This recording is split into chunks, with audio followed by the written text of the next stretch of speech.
Now, according to Raphael Espinal, he's the executive director of Freelancers Union in the USA, the COVID pandemic has created the largest financial crisis that freelancers have encountered in modern history. Can you imagine that? But even before the COVID crisis, you had millions of freelancers who were already working in systems where they were looking and taking on risks. As someone who has been in the freelancing business for years, I'm already familiar with the challenges, from financial risk to changing client demands. The pressures on independent workers are nothing new. What this moment gives us is an opportunity to go beyond reacting to the current situation to building a more equitable environment for independent workers. Since things are changing so rapidly now, I thought it would be great to talk to a giant in this field, the movers and shakers, if you will. You know, I'm speaking of none other than Paul C. Brunson. He is a serial entrepreneur, certified life coach, talk show host, recent author of the new ebook, 57 Ways to Create New Sources of Income. He is the GOAT, the greatest of all time. We're going to give it up for the digital class for Mr. Paul Brunson. Welcome, welcome, welcome. I like the energy. I like the energy. The energy feels good. The energy feels good. I'll tell you, what's up, everybody. All I have to say is this. I saw Alicia. I saw the last end of that. I want to say amen to everything she just said. I can't wait to talk about this topic. I have been now studying the freelancing industry now for months, and I could talk about why, but it's something I'm very passionate about. All right. Let's talk about it. Let's talk about it. We are going to be doing a question and answer. So guys, put your questions in the comment box. Paul is here with us and we want to field as many questions as we can to him. But the first question I have for you, Paul, is workers are being hit right now on both sides, right? They're struggling sometimes to close contracts, and also they're having a hard time trying to find work because everybody is being hit with this COVID crisis.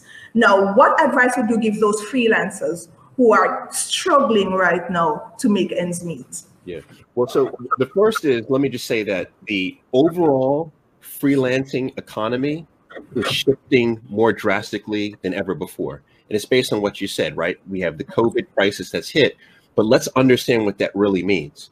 What that really means is that not only are there more people who are unfortunately unemployed, but it also means that there are more companies who now understand that they can no longer sustain the operational costs of keeping people under their roof. Right. And so therefore, they're more inclined to now have remote workforces, which then makes them more inclined to hire freelancers. So if you look at freelancing, this is one of the most fascinating stats I've seen is the World Economic Forum has now predicted that up to 75% of all workers around the world by 2023 are going to be freelance. Wow. Now, this is a great thing for us freelancers long term, because more companies are going to be willing to outsource easily. But your question is more so short term. What should we be doing short term? I'll give you 3 quick thoughts. The first is that be present on every platform. There are literally thousands of freelancing platforms, thousands. It's not just Upwork. It's not just TopTool. It's not just Freelancer, right? It's not just Fiverr. There are thousands. The more present you can be, the better. The second thing, let's bring it home to Jamaica, and let's talk about something that a lot of people don't like to talk about, but let's talk about stereotypes around freelancers. If I were to say the Philippines, what would you say? You'd probably say the stereotype is that they're great virtual assistants. If I were to say India, everyone would say, oh, they're good freelancers around WordPress, right? If I were to say Turkey, people would say, oh, they're good at click working. They're good at small micro tasks. So then that begs the question: what is Jamaica known for? Here is what I believe Jamaica is known for and renowned for around the world, and that is in the creatives. In the creative space, Jamaicans. Now, here's the thing. I'm second generation Jamaican. I travel the world just repping Jamaica. Okay, a lot of when the first thing that I never say I'm American when I jump into a cab wherever, Barcelona, where Italy, I say no, I'm Jamaican. And what I've noticed is that every time you say Jamaica around the world, there's a smile. And there's the smile because they know about the music, the culinary arts. They know about the artistry genius of Jamaica. So number two is that if you're in that creative space, promote that, rep Jamaica. That's going to be to your benefit to be able to do that. So that's number two. Number three is that you want to just hold on. And when I say you want to hold on is that understand that what will drive you and will propel your business long-term is going to be your skill level. Right. As Alicia said, it's not about certifications. It's really not. You can have any education level. It is about your skill and your reputation. So reputation management is very important, but your reputation online. So you want to continuously be honing your skill. You want to be up on whatever the latest and greatest is. But if you could focus on those three things, I believe you'll be in a strong position. All right. So Gerald Gordon has a question. What are some of the ways I can turn my online audience in actual clients? Oh, man. Well, the number one thing that you want to do is you have to understand. And by the way, Gerald, I'll say that most entrepreneurs don't do this, right? So you'll be ahead just doing this.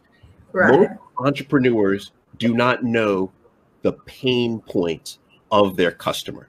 I call it, you have your customer avatar, right? The person that consumes your product and service. Right. There's an avatar. How old are they? Where do they live? Right? Are they married? Are they single? But then also, what is their pain point? Now, the best businesses, or should I say most businesses, they sell to the external, right? So for example, I was in the matchmaking space and a lot of my competitors, my matchmaking competitors, they would sell to, oh, you want a husband or, oh, you want a wife. They would sell to the external. But what made my matchmaking agency so successful, we were one of the biggest matchmaking agencies in the United States before my wife and I sold it in 2016, is that we focused on the internal. We said, what's their deep pain point? It wasn't that my clients wanted a husband or a wife. It was that they really wanted hope. That was their issue. They wanted hope. So what we did is we made sure that all of our content, all of our products, all of our services spoke to that deep pain point of the need for hope. And so the best thing that you could do is be obsessed with who your avatar is, identify their deepest pain point, and make sure when you show up on social media, you're speaking to their pain point. That'll propel your business. All right, great tips and advice, Paul, as usual. So I'm bringing it back home to me now. So my question to you is, I have been a freelancer for quite a few years, and I have found myself in situations where I had to run down people for money, for my payment. What can I do? What can we as freelancers do to tell our clients, listen, we have done our work, we've done it to the best of our ability, we need to get paid? Yeah, this is a top issue. The two top issues that freelancers around the world report is exactly what you said, chasing down money. And then the second is advertising, right? So actually getting clients. These are the two top issues. The best way, I believe, to resolve this is to join a freelancing platform.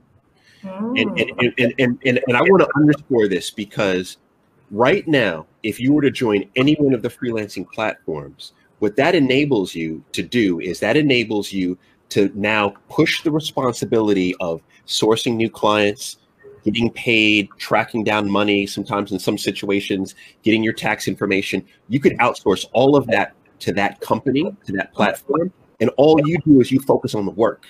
Right. And the beauty too is you don't have to be loyal to any one platform. You could go right now, tonight, you could be on 1,000 different platforms. You could just put yourself on platforms that focus on creative designers in London. Like you could do whatever you want to do. That is the best top advice. Now, the second bit of advice to that is you might want to think about outsourcing your collections, right? This is what's called accounts receivable. When my wife and I were running our agency, once we got to a certain level, it was taking a lot of time to chase down those dollars. Right. And so there are firms, AR, they call AR or accounts receivable firms, that you can outsource. And what they do is they'll collect your money for you. But here's the problem. They take a percentage.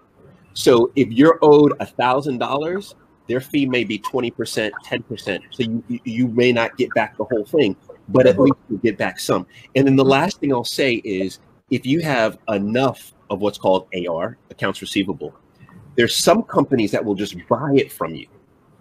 They buy accounts receivable. So they'll say, okay, if you're a web designer and you have over $1,000 in accounts receivable, we will give you $500 and now give it to us. We'll worry about collecting it. So there are firms that do that. The reason why they do that is because they know they could most likely collect it. They'll get their 1,000. They've only paid you 500. So these are the ways to manage it. All right. Thank you so much. Aisha asks, how do you prevent scams when trying to seek online skill courses? Well, okay. Well, now an online skilled course, though, is different than the freelancing, though. But for an online skilled course, the best way to prevent a scam is to go to reputable websites, so reputable platforms. The other thing that I want to underscore on this in terms of like preventing scams, but also where Jamaica comes into this, is we have to understand that the new world we live in, right? As a result of COVID, we saw between 75 and 100% more traffic online. So think about what that means. What that means is that the whole world moved online. And the whole world is not going to move offline. The whole world loves online. Now, that means that your online presence is now more important than your online presence a year ago. So your online presence today is more important than your online presence a year ago. But what really is your online presence? Your online presence is about your reputation online. So anytime you go to a website now, typically there's reputation management systems. If you conduct a service for someone, you can see what the reviews are. If you write a book, people can see what the reviews are. If you have an online course, people can see what the reviews are. The best thing you could do to protect against getting ripped off is to look at the reputation of who it is that's providing it.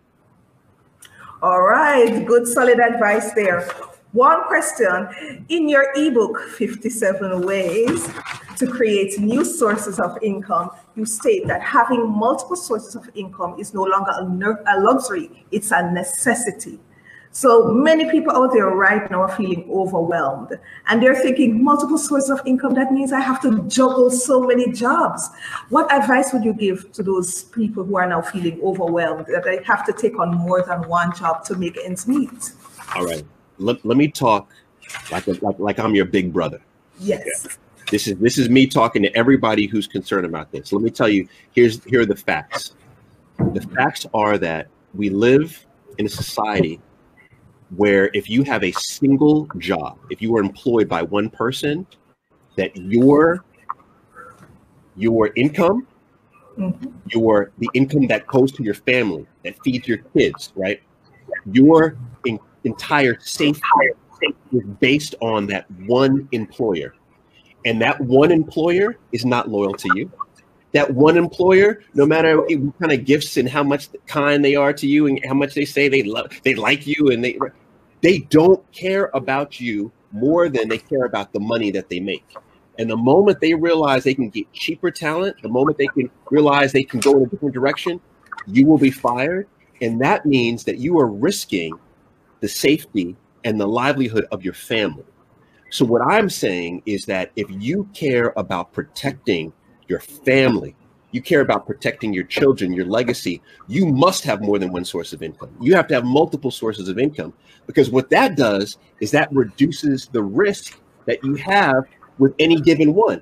If you have 5 sources of income coming in and you lose one, you still have 4 to keep you afloat. If you have one source of income and you lose one, you are done. And so you must have multiple sources of income. Now, you got to be smart about it. And your question about managing and all that, that's why now it's more important to think about this. It's more important. So we all are entrepreneurs. Every single one of us now in the world, whether or not we like to acknowledge it or not, we are our own companies. We're all entrepreneurs. Now, the biggest businesses, what do? They outsource roles and responsibilities. So when you go to Apple, does Apple do payroll? No, they have an outsourced system for that. Do they do accounts receivable? No, they have an outsourced system for that. Do they review all of their contracts? No, they outsource that to lawyers. We have to understand that now in this new freelance economy, we can outsource everything, and we can therefore focus on the one thing that we do well.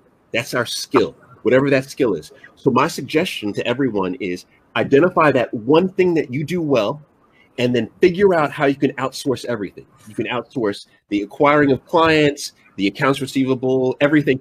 And the easiest way to begin is to get on one of these freelancing platforms. All right. Cookie Moody is asking, what are your thoughts on growing a photography company? All right. It's going to be tough.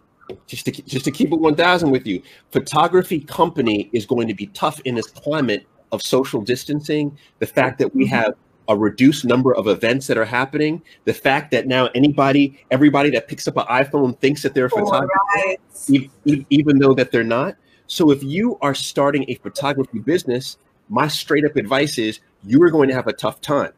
However, if you are saying that you're going to start a photo editing business or a video editing business, then you've got a good space there. Why? Because right now, people, do you know that was interesting? So I listened to the earnings reports from Upwork and Fiverr and all these companies, right? So the earnings reports are when these companies, these publicly traded freelance companies, they have to report to investors what's happening in their business.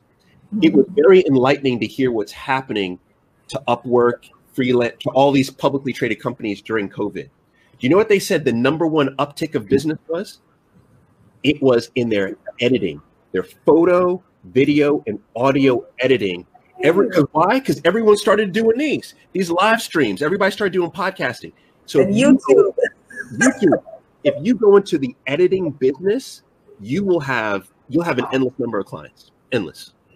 Okay, I totally agree with that. Now, you conducted a live session on your LinkedIn page, Better with Paul, and your topic for the past live session was, right now is the best time to start a podcast. Can you tell the audience why is that? Yeah. Why is right now the best time for starting a podcast?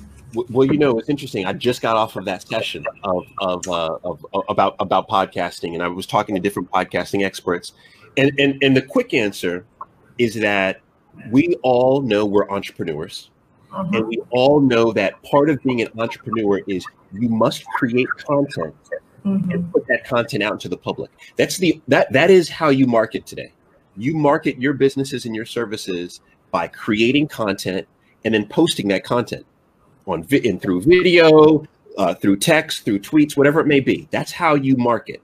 Now, the fastest growing area or the fastest growing platform is audio. Also, more advertising dollars are going to audio. Also, more platforms like Audible and Spotify are spending now money to acquire talent. Look at Spotify. They did a deal last week, and they paid Joe Rogan between $100 and $200 million US dollars, right, to bring his podcast exclusively to their platform. My point here is that this is a great time to get in. Consumption of podcasts are up. People want to spend money on podcasts, and also podcast listeners are more loyal than any other consumer of your content. So if you want loyal consumers, podcasting is the way to go. Wow. All right. Patricia Peters says she has chased down payments in Jamaica. The chasing down is real. And however, for the international platform, she has basically gotten a lot of payment through that means. She's asking, are there any other ways we can get payment, get around the payment issue before getting to the debt collector approach? Yes. What So did we do? she just brought something. I'm sorry.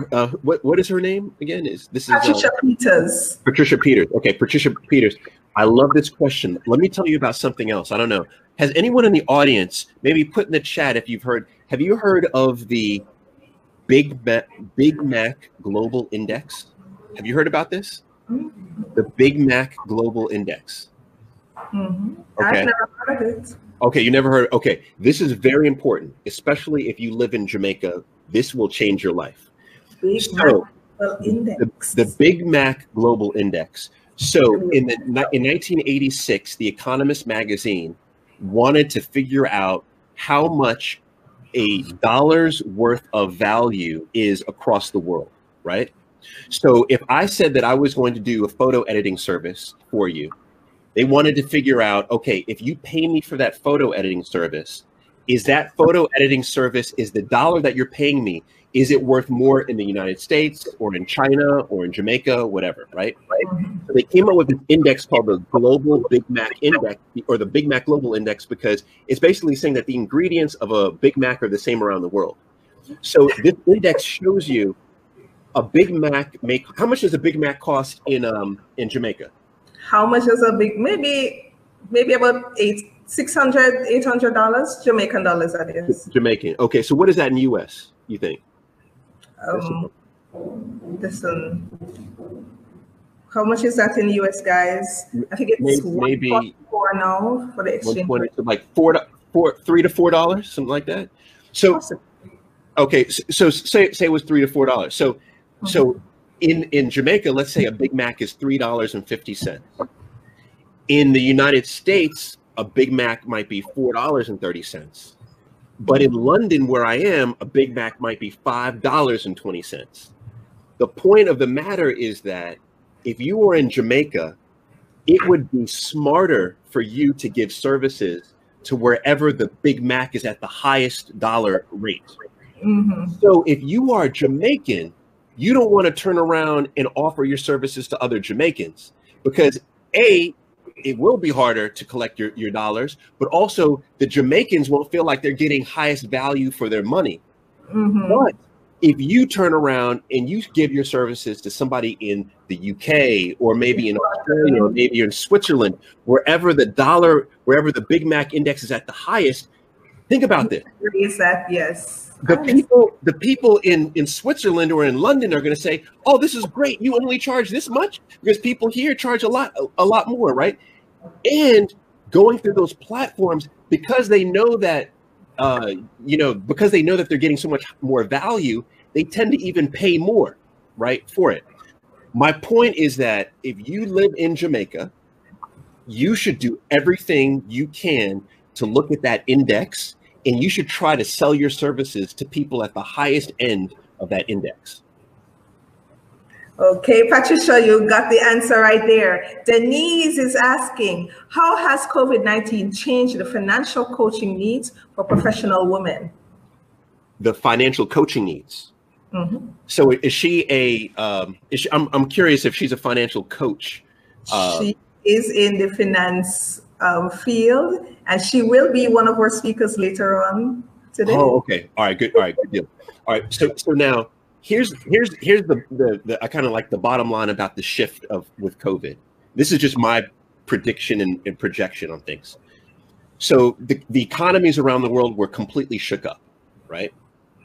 Governments around the world understand that, and they are trying to get their countries back in business faster than ever.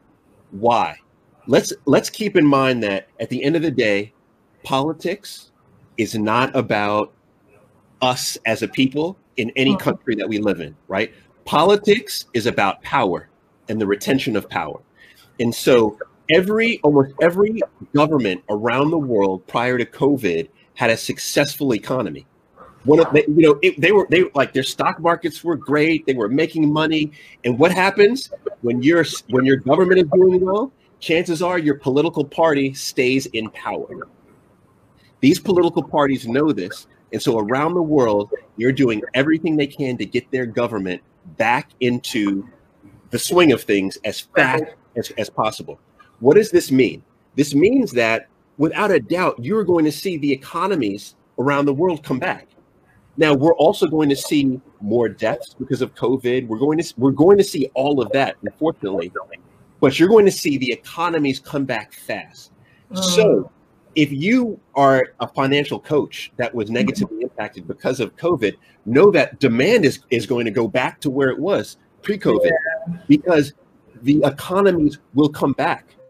Understand, government is about retaining power, and that's exactly what you're going to see. All right. Patricia, she's back again asking, many business owners have trust issues, or rather fear issues, with outsourcing some functions of their business. How can they get over that? If you want to survive, you got to get over it.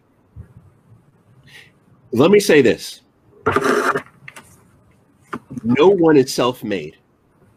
There's no business that has ever operated successfully with one person running it.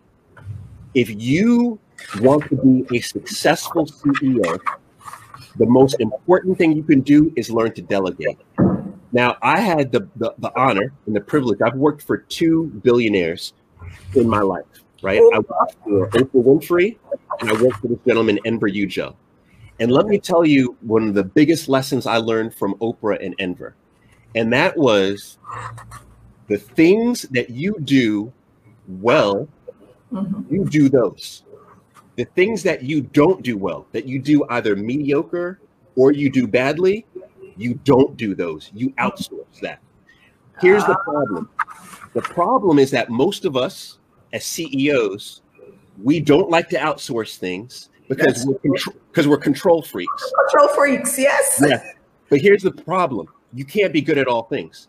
So if you are doing the things that you're only mediocre at or you're bad at, the best you'll ever become at those things will be mediocre. The most successful CEOs in the world, what they do instead is they say, okay, here are 5 different things I can do. I'm only going to pick the one thing that I know I can do better than anyone else, and I'm going to do that. And then I'm going to take the other 4 things and I'm going to outsource those things, because that's going to collectively make you better. The last thing I'll say is there's this thing called opportunity cost. Opportunity cost is what kills most small businesses, because for every minute of the day you are doing something, that's 1 minute of the day you can't be doing something else. Think about that. For every 1 minute you're doing something, multitasking. Yes, there's no such thing as multitasking. It's been proven by science. You cannot do 2 things at once. Like, you can't do it. So if you are doing one thing, it's costing you from doing something else. If you want to be successful, you should be putting all of your energy into the thing that you do best. So that way it'll propel your business faster, and then you outsource the rest. All right. All right. So another question I have for you is, during this COVID crisis, we see the economy crashing and things generally going awry. Our instinct then is to become more productive, work longer hours and get more jobs and try to make ends meet. Do you think this is a good idea, or do you think there are times when we can just pause, relax and reflect? All right. A lot of people are going to be mad at me saying this. Okay. They're going to be mad at me saying this, but I'm gonna keep it real with y'all. I'm gonna keep it real, right? If you're an entrepreneur and your business is not in a place where you can just sit back and relax, you don't have time to just sit back and relax. This is a full contact sport, entrepreneurship. I personally, do you know that during the lockdown, I'm not bragging, but I just want to just underscore something. Is during the lockdown has been 10 weeks. In the lockdown, I have launched a new business. I have started a podcast that goes twice a week. I have written an ebook, right?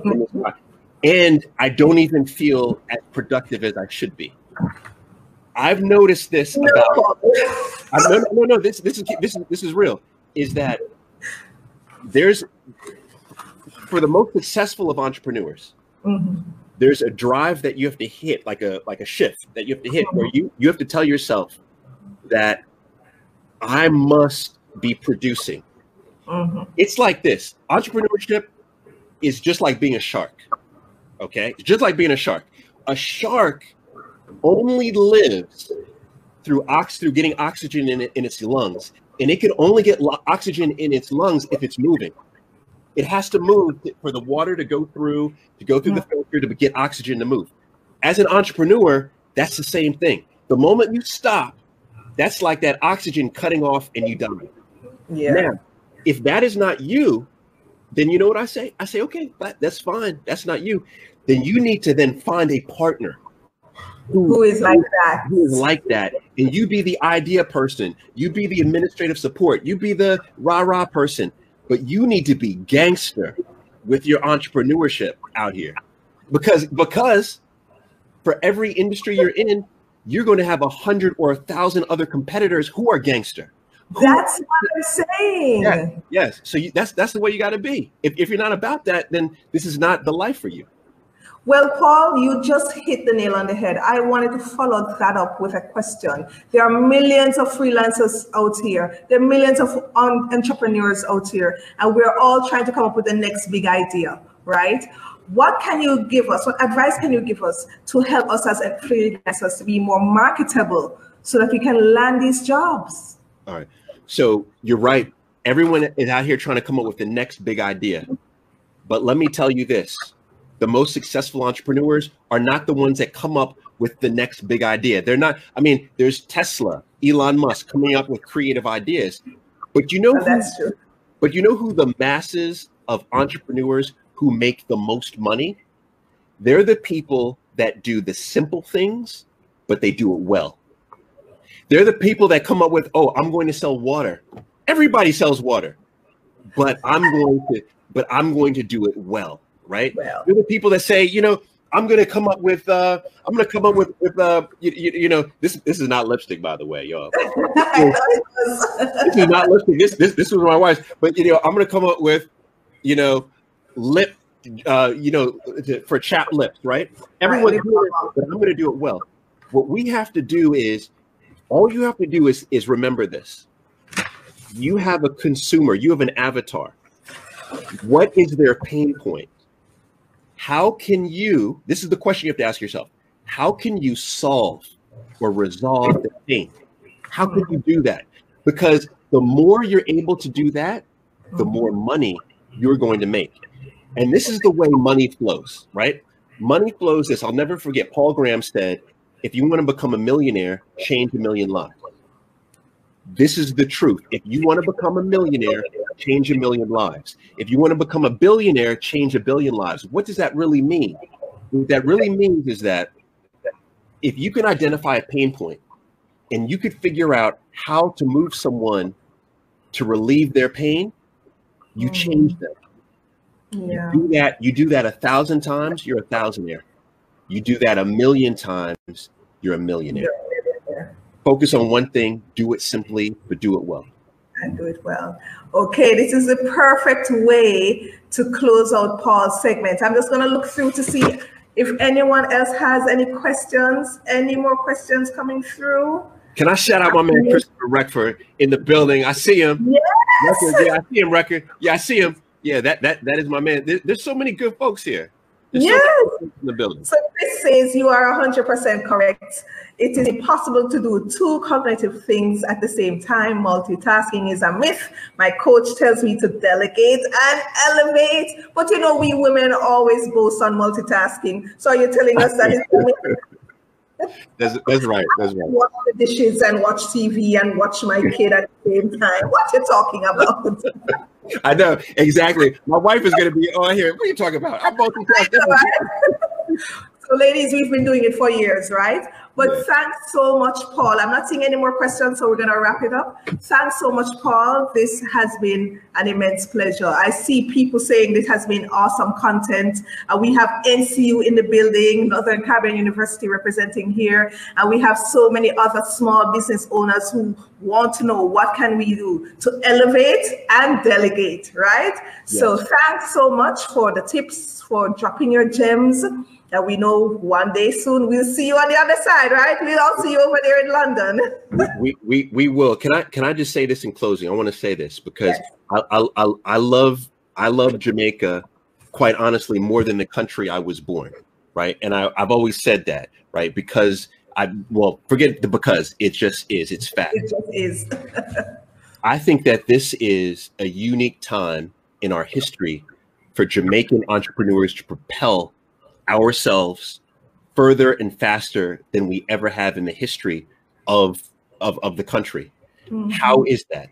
I think that we have to look at what the Philippines has done and India's done and Turkey's done with regard to their freelancers. What they do exceptionally well is they have branded themselves under a certain category, and they use that to then propel the other entrepreneurs in their society. So for example, let's just go back to like the virtual assistants. The Philippines is known now as the mecca of virtual assistants. That's true. You don't have to have any skill, but the moment you say, "Oh yeah, I'm Filipino," and you're on a freelancing site, so people will literally hire you. They will hire you on a freelancing site just because they know you're in the Philippines, right? Mm-hmm. So we have to be smart with Jamaica, and we have to know this: Jamaica is innovative and incredible in a myriad of ways. But the one area that the world highly respects Jamaica is in the creative space. Mm-hmm. Photo editing, video editing, voiceover work, design, graphic design. That area, if we can double down in that zone, what we could end up doing is we could end up being the #1, place in the world for people to come to for their design needs. That's true. That was going to propel the country. That's going to leap the country forward. So all I'm saying right now is that if you are in that space, in that creative space at all, or you know people who are in that creative space, trade off of that. It's a very smart place to be. And I think that's a great path for Jamaica's future in terms of the freelancing space. All right, Paul, thank you so much. So another thing before you go, we want to talk about your new ebook and where people can go to get your new ebooks. Can you tell us just a tidbit on what enlightened you to start this process regarding freelancing, and why did you write the book? Yeah, there are two reasons. One is there are a lot of people who don't have income now and they need it. And then secondly, there are a lot of entrepreneurs who only have 1 or 2 sources of income and they don't know how to create more.